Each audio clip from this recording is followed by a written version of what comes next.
Hi, welcome to this week's edition of the Quality Heretic. In this video, I want to talk about process validation, or really over validation. I find at a lot of companies that they feel that there is a requirement to validate every manufacturing process or every process.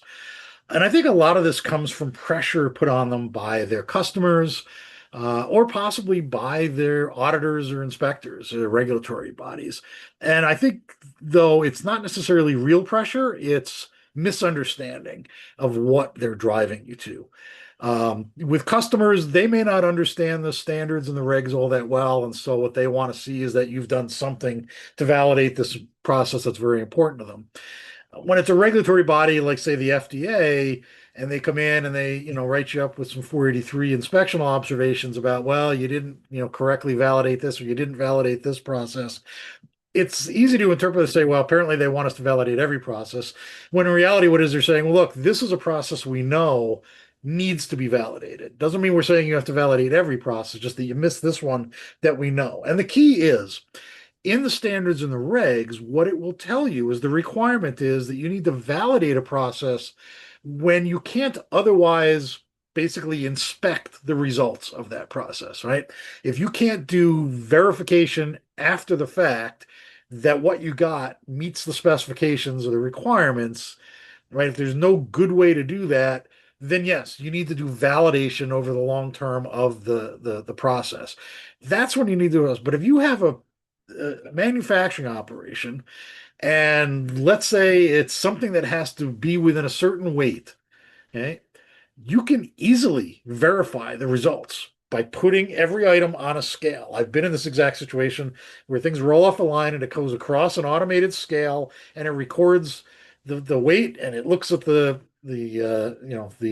range of allowable weights and tells us whether or not it meets the specs. It's very clear this, we have calibrated scales, right? So there's this thing called, test method validation. You have to make sure that whatever method you're going to use to do that is a valid method for doing that. But if you can do that and go, look, we know, we know every time whether or not this product meets its specifications, then I didn't need to do a validation of the process because it can be confirmed after the fact.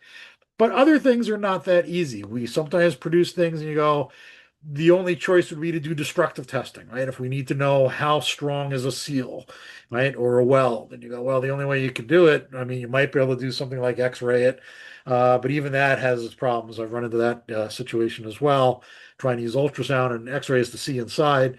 And ultimately, the only way you could find out whether or not the seal was any good was either to destroy the product, which you can't do 100% of the time, or to wait and see if it fails in the field, right? So that's the kind of process where you go, yes, we're going to have to do validation over time and see what kind of results, what kind of trends do we get.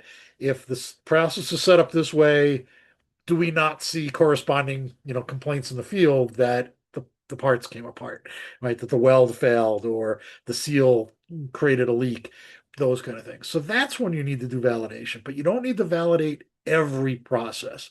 What you do need to go through is a process where you evaluate which of your processes can be confirmed through validated test methods, right? Through inspection, basically, and which can't be. And therefore, you're going to have to come up with your typical OQPQ, IQ, OQPQ kind of process, and then revalidate periodically to confirm that the process is staying, within parameters there.